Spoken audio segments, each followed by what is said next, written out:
In this short video, I'll show you how to force quit any application on your MacBook if they ever froze. To do so, you need to press Option, Command, and Escape at the same time. Let's do it. When you do this window will come up and will ask you to select which application you want to force quit. Let's say I want Google Chrome. I'll select it and then press Force Quit. It will ask you again and press again Force Quit. And it will close it.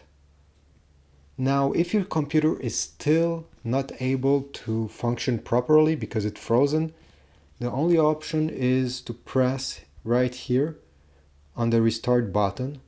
To shut the computer down.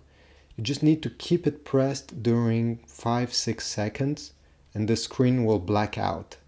This will mean that the computer is completely shut down, and to start it again, just press it once and it will come back to life. And hopefully it will solve your problem. Thanks for watching, and please give a thumbs up if this was helpful.